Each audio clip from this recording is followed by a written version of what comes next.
turagushimye turaguhimbaje uri Imana ishobora byose urera kandi urakiranuka Mana ishobora byose nyemera akanya nk'aka ngaka tugiye kumva ijambo ryawe Uwiteka we akanya nk'aka ngaka Mana utugenderere uduhe kumva uduhe kumvira ijambo ryawe dore Mana yo mwijuru ni umutsima utera imbaraga dore ijambo ryawe nitabaza muri kirenge byacu ijambo ryawe rirera kandi rireza rirahindura Mana yo Uwiteka we ugira neza buri wese umuhe kumva no kumvira dore Mana ngumvishe kandi akumvira uwazarya ibyiza byo mu gihugu ariko data wanza akagoma uwinkota y'Uwiteka izamurya Uwiteka we gira neza rero umugaragu wawe dore agiye guhaguruka Uwiteka we umushingisha ibirenge Uwiteka we umukoreshe Uwiteka we umuharinga n'umukingira umurinde gukuraho umurinde avuga avugishijwe nawe umukozi kanaryaka ku munwa data wa twese wo mwijuru murengero rwose mugire neza natwe abategereje natwe data bateze amatwi uduhe kumvira natwe duhagaze mu butware bwa Kristo ducyashye iyo myuka mibi ducyashye imigambi yose y'abadayimoni ducyashye gukora kose k'umwanzi Satani mu izina rya Yesu Kristo turaritse umwuka wera haleluya haleluya marayika muniza mayikugota kandi ubuntu bwawe buganze gukorera no gukiranuka ari ibyawe nange bisabye data wa twese mu izina ry'umwami wacu Yesu Kristo amen. Haleluya. Nshimye Imana ingiriye neza kuboneka muri iri teraniro, numva ari umugisha ukomeye cyane kuko hari ibihe byinshi byagiye biba guterana ntibikunde, ariko uyu munsi Imana ingiriye neza hamwe namwe, ndumva ari ishimwe rikomeye. Haleluya. Nibyo koko hari igihe ku cyumweru kindi ntabashije guterana, mfite gahunda yo kuba mu iteraniro ariko biranga, ngo rero kuba mbashije kuba mu iteraniro numva ari umugisha. Nanone kuba Imana impaye akanya kugira ngo tuganire amagambo yayo nabyo numva ari umugisha, mbishimiye Imana rero. Amazina nitwa Bisengimana Theophile. Amagambo Imana yampaye ko tuganira ni amagambo avuga gutegura aho uzaba. Turasoma muri Zaburi ya 15 duhereye ku murongo wa mbere tugeze ku wa 5. Dufate Bibiliya dusoma amagambo y'Imana. Zaburi ya Dawidi, ndumva mwahageze. Uwiteka, ninde uzaguma mu ihema ryawe? Ninde uzatura ku musozi wawe wera? Nugendera mu bitunganye, agakora ibyo gukiranuka, akavuga iby'ukuri nk'uko biri mu mutima we, utabeshyeresha abandi ururimi rwe, ntagirire nabi mugenzi we, ntashyushye inkuru y'umuturanyi we.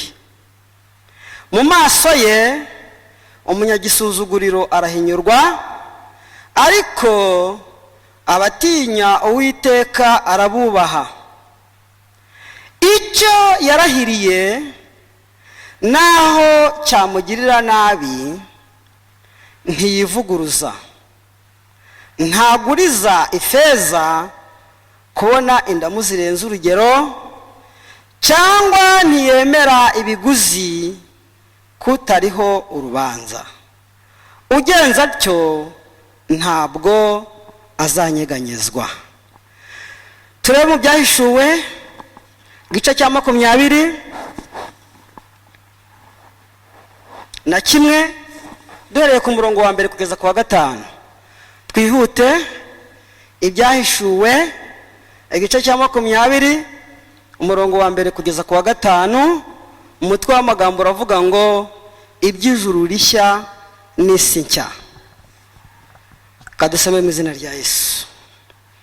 Mbona ijuru rishya n'isi nshya, kuko ijuru rya mbere n'isi ya mbere byari byashize, n'inyanja yari itakiriho.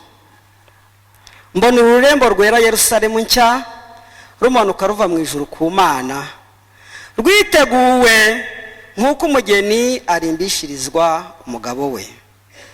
Numva ijwi rirenga rivuye kuri ya ntebe rivuga riti, dore ihema ry'Imana riri hamwe n'abantu kandi izaturana nabo, nabo bazaba abantu bayo, kandi Imana ubwayo izabana nabo ibe Imana yabo. Izahanagura amarira yose ku maso yabo, kandi urupfu ntiruzabaho ukundi, kandi umuborogo cyangwa gutaka cyangwa kuribwa ntibizabaho ukundi, kuko ibya mbere bishize. Yesu abaho umugisha. Ndagira ngo tuganire amagambo y'Imana, dusangirire ku meza amwe. Nk'uko nababwiye, intego mfite niyo gutegura aho uzaba. Haleluya. Ntabwo icyigisho mfite ari icyo kugaragaza aho abantu bapfuye bajya, ahubwo ni ugutegura aho uzaba. Kandi nanjye nicyo kindaje ishinga.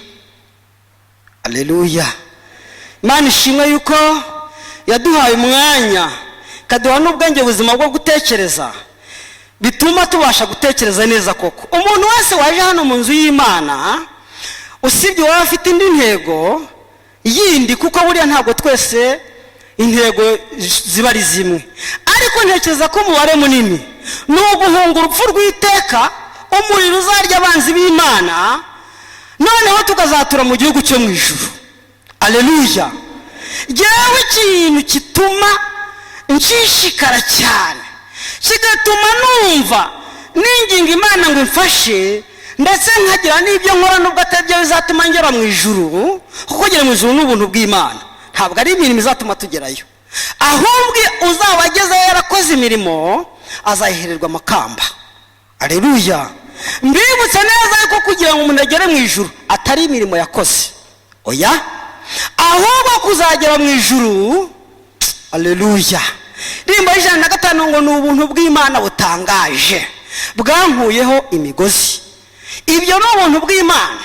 Noneho rero icyo cyifuzo dufite cyo kujya mu ijuru no gucika igihano cy'abanyabyaha, njyewe mu bintu byatumye mpaguruka ngo nkizwe ni ugutinya kurimbuka. Iby'ubugingo nabyo narabitekerezaga mu ijuru, yewe na n'ubu igituma niruka cyane, igituma nshyiramo imbaraga, gukumbura ijuru bimbaho no gutekereza ibyiza bizaba mu ijuru. Icyo ni kimwe tuyishyira ku ruhande rumwe cyo gukumbura ijuru no kuzabana n'Imana, ariko ikijyaniranye no kurimbuka nicyo gituma niruka cyane. Wenda hari simbizi ubwo ni iki, kuko mbikuriza no mu gukizwa kwanjye. Njye cyatumye nyizwa nuko nabonye kuzimu, cyakora sinagezeyo, hantera ubwoba. N'ubu iyo mbitekereje numva nshimye Imana, nubwo nkiri ku rugamba ntaranesha, ariko numva Imana izaneshereza.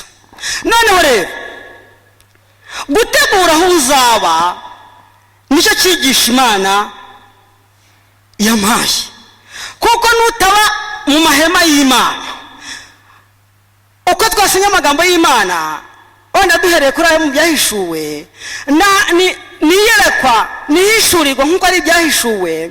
Yohana yabonye Imana imanura ihema ryayo. Haleluya. Imanura aho abantu bayo bazabana nayo, kuko bazabana ubudatandukana. Haleluya. Imwereka uburyo Imana izaba Imana yabo, bakaba abahungu n'abakobwa bayo, noneho bakabaho ibintu byose bibabaza n'ibitera ubwoba nta bikibaho. Hari indirimbo iri mu ndirimbo z'agakiza ivuga ngo hari igihugu cyiza cyane ngo abera tuzabamo, ngo abantu baho ntibatinya bombe atomike, ni ibintu byinshi.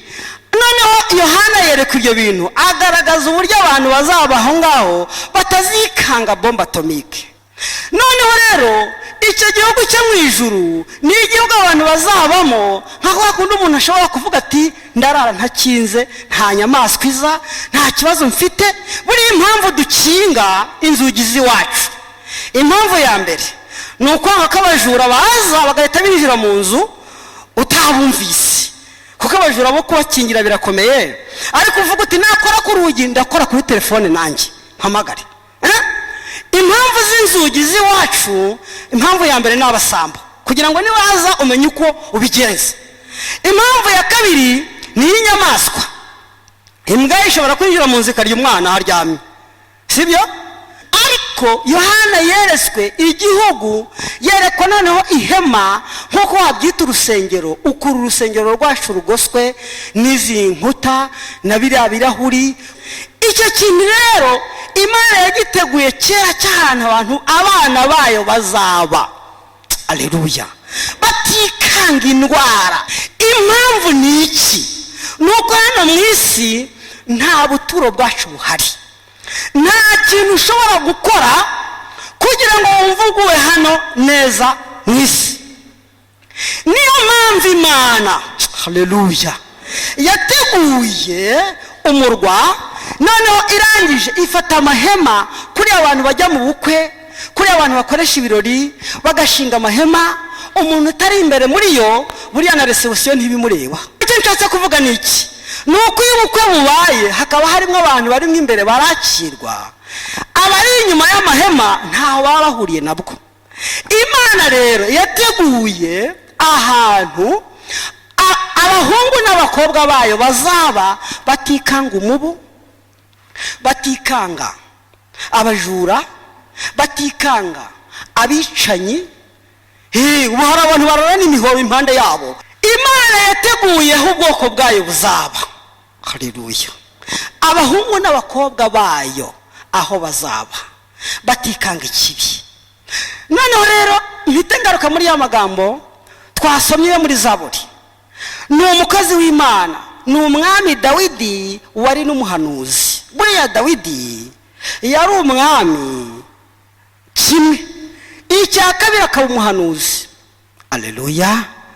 buriya Dawidi ni umwami utandukanye n'abandi bami bose, kuko abandi bami babaga ari abami gusa, ariko hakaba hariho n'abahanuzi bari hafi aho ngaho kubabwira ibyo Uwiteka yavuze.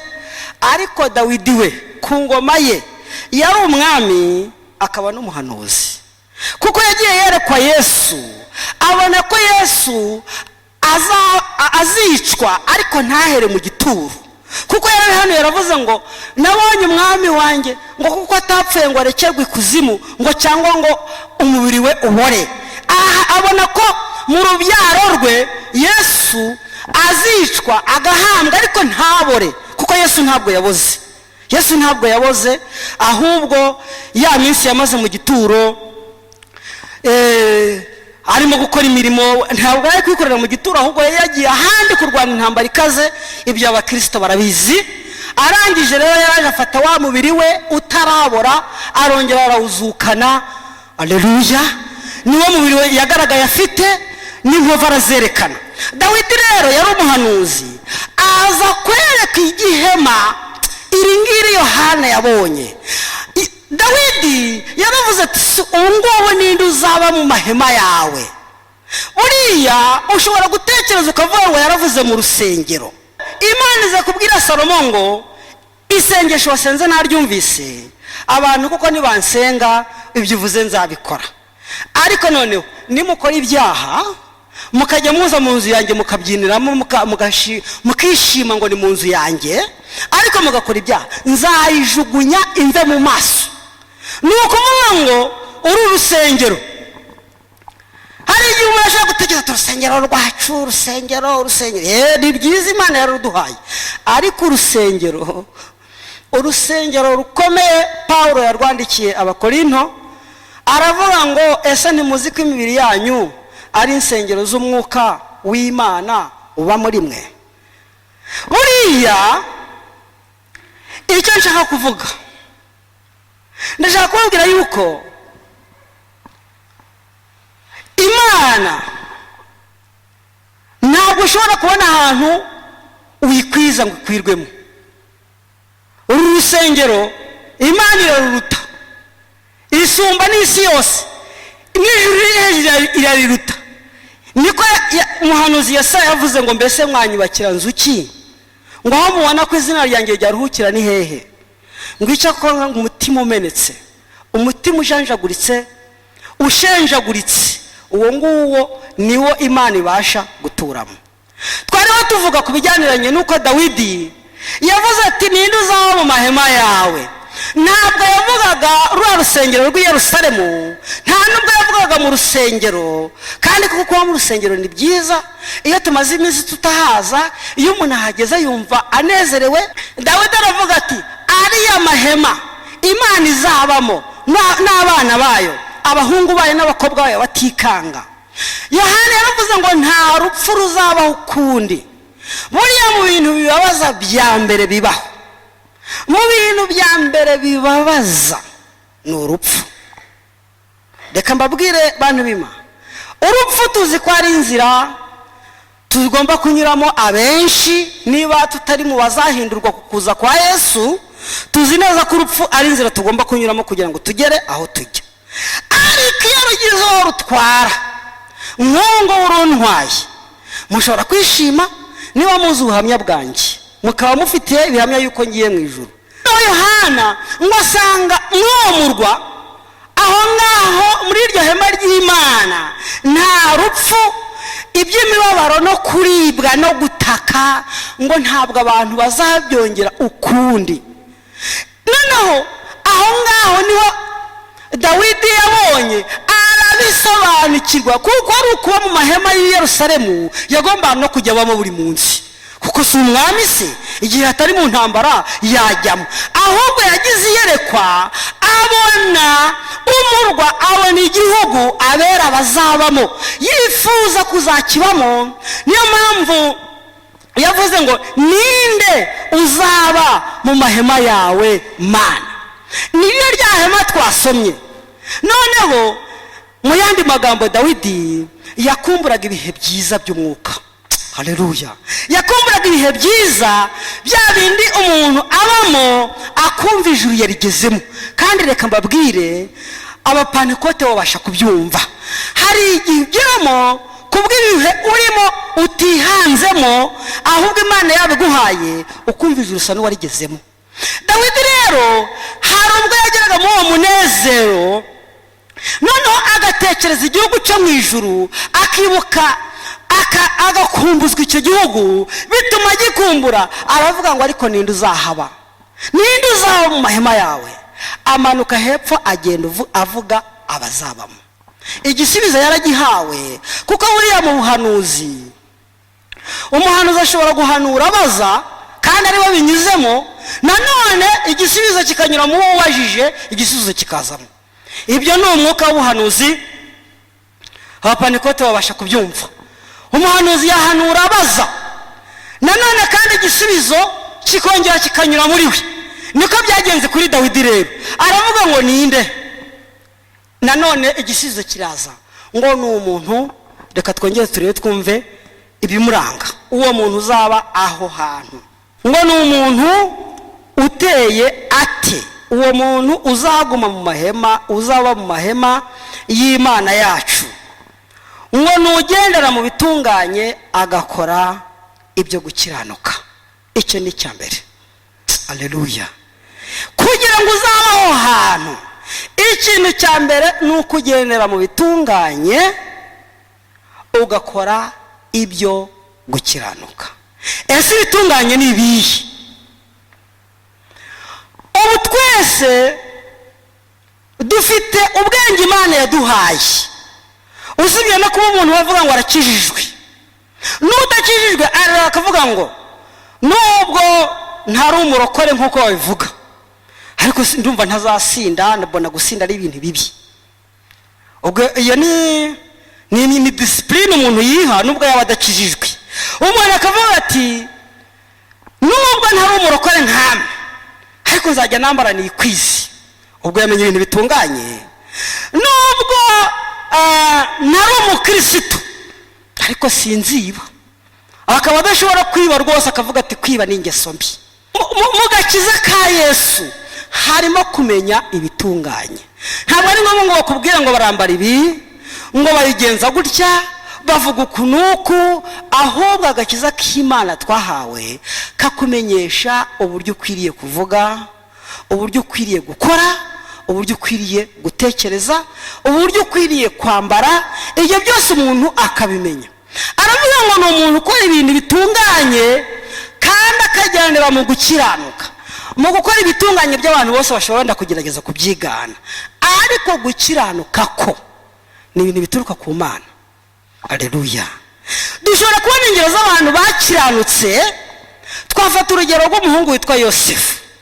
Murabizi neza ukuntu yari umunyagano mu gihugu cya Egiputa. Noneho ngo nyirabuja aramukunda, aramwitegereza, yamubona yakenyeye, yamubona ari kwihuta ukora mu mirimo, akavuga ati mbega umusore we, mbega umusore mwiza. Noneho ngo abegera ubwo afatwa n'irari ry'ubusambanyi, kandi ubwo ni bosi, bosi, umugore nawe bamwita bosi, rasimbizi, ni nyirabuja arakomeye. Urumva umugaragu kugira ngo akundwe na nyirabuja ni ibintu bikomeye cyane. Noneho uwo mugore ngo arabyitegereza, ashaka uburyo. Arangije ngo arabitegura, buriya abanje kujya atereka amaso. Abagore b'abasambanyi niko bamera. Noneho ngo uwo mugore akajya abikora. Si ukuvuga ko uriya musore Yosefu atabirebaga, ariko yarabihungaga abibona. Noneho ngo igihe kiragera, uwo mugore asanga indoro ntihagije, ntiyamukuruye ngo imufatishe. Noneho akoresha uburyo bwose. Noneho agera ubwo atangira kujya asa n'ikuraho imyenda. Ubwo amaso yatsinzwe. Noneho atangira kujya atambuka imbere ye. Hariho n'intambuko zigambiriye gushuka, zigambiriye gushukana. Ibyo byose ni ibintu biriho. Atangira kujya yinyuza imbere ye, nta kintu agiye gukora, aho wagira ngo niba ko Yosefu yakururwa. Birananirana. Agerageje ibintu byose byanze, aravuga ati noneho ngubu mfite icyo ndi bukore, noneho ndashyiraho itegeko. Ibyo bijya binabaho n'abantu bafite ubushobozi. Yaba yakoze ibyo byose byanze, akavuga ati noneho ndategetse. Uyu musore Yosefu ubwo begera ku rwego rw'itegeko. Noneho nyirabuja ngo ajya mu cyumba, arangije aheza abantu bose bari aho ngaho ati mwese, wowe jya iriya, nawe giriya, nawe giriya, bose ngo babirukana mu rugo, asigaza nk'uwo musore wenyine. Arangije aravuga ati rero ngwino wowe nkwereke icyo umfasha. Yosefu yinjira mu nzu. Agezemo ati rero ntugibona ntagukunda. Urumva ibyo byaha bigira aho bitangirira. Yosefu uko yamujije sinkuzi. Arangije aravuga ati burere noneho rwose nta n'ikindi nagerageje kubikwereka, ntabwo nabonye niba waragize isoni, niba waragize ubwoba, ndagira ngo isoni ziveho. Yosefu ngo arabimenya. Ndi ku kintu cyitwa gukiranuka. Aleluya. Ndi ku kintu cyitwa gukiranuka, kuko imico myiza no kwihesha agaciro ahanini tubikorera mu maso y'abantu kugira ngo babone ko twarezwe, dufite ikinyabupfura. Ariko gukiranuka guturuka ku Uwiteka Imana. Aleluya. Noneho ngo Yosefu arabyitegereza, aravuga ati noneho Mana, ubu ndabigenza gute se? Ngo yanamusingiriye, rega aravuga ati reka nkumara ubwoba, wowe uracyari n'umusore bwo wagize ubwoba ngo bayamushikanuje, bayamukuruye. Yosefu icyo yakoze ngo yaravuze ati koko ubu nkora icyaha kimeze gutya? Imana ya data Yakobo ndayizi, Imana ya Isaka sogokuru ndayizi. Aleluya. Imana ya Aburahamu sogokuruza ndayizi. Aravuga ati koko ubu iki cyaha ngikore kugira ngo mabuja atandeba nabi? Ngo gukiranuka bimwakamo biturutse ku Mana, kubera yuko ku bushake bwawe ntiwabishobora, ntabwo wabibasha, ntiwabishobora. Icyakurikiyeho ngo yamusigiye umwambaro, umugore aba arawusigaranye. Ngo arakara agira umujinya, aravuga ati mbega agasore karansuzugura, mbega karansuzuguye. ngo ahita atekereza abanyabyaha bagira amayeri, ngo ahita ashyira urushyi ku mwavuza induru ati yarashatse kunsuzugura. ngo ahamagara wabandi yari yaheje ati murantabare, usibye ko njize imbaraga nkamwishikanuza, uyu muhungu yaramfashe rwose.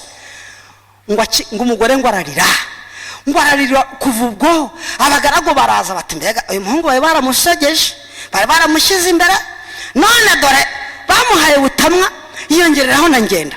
bati etse biragera. ngo Potifari ngo bagera ubwo bamutumaho, baramubwira bati wa mugaragu wawe uzi ibintu yakoze. Potifari ngo aravuga ati nibiki? bati none bati yashaze gufata umugore wawe. ngo aza yarakaye, aravuga ati umwana w'umusore mukure mu bugaragu, muhe icyubahiro, none ashatse no kunsuzugura bene aka kageni. Yosefu gukiranuka gutuma yinjira gereza. ubwo ndashaka kukubwira iki? ko imico myiza n'ubupfura umuntu ashobora kubikora ku mpamvu z'uko yarezwe, yanga kugenda dandabirana mu muhanda kandi wenda ari umuyobozi runaka. ijambo ry'Imana ritubwiye ngo abazaba muri wa mahema ni abantu bakunda kugendera mu byo gukiranuka, kugendera mu bitunganye ni kimwe, ariko bakaba bafite gukiranuka. ikindi ngo bakaba atari abantu babeshyeresha ururimi rwabo kubeshyera abandi. iki ngiki cyo kiriho.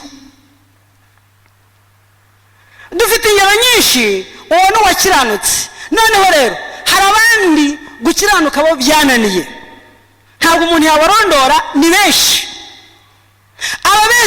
ababeshyera abantu, umugabo witwa Naboti, abantu baragiye baramubeshyera ngo yatutse Imana, ngo atuka n'umwami, ku mpamvu zo kugira ngo bamukureho uruzabibu rwe. abagabo ngo baraza baramushinja bati twarakwiyumviye, ngo bamutera amabuye arapfa. abo ni abantu babeshyera abandi ku mpamvu runaka. abo bantu ngo ntibazaba mu iryo hema ry'Imana. abantu babeshyera abandi ngo bashyushye inkuru z'abaturanyi babo. abo bantu rero bagenda bavuga amagambo, bakagenda bavuga ibintu bakongeraho n'ibindi, ntabwo bazaba mu mahema y'Imana. Imana itugirire neza. twasomye hepfo haravuga ngo ahubwo bari abantu bo bakomeje ibyo gukiranuka bakagendera Imana batunganye. ikintu cya mbere, bazaba mu mahema, ariko bataraba mu mahema ngo bazaba ku musozi wera w'Imana. Haleluya. gukiranuka byarakunaniye, wakwikubita imbere y'Imana ikakubabarira. turumva dushaka gusenga Imana.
hafi gutaha bana b'Imana nimwihangane mfite isezerano rishikame mu rw'ibi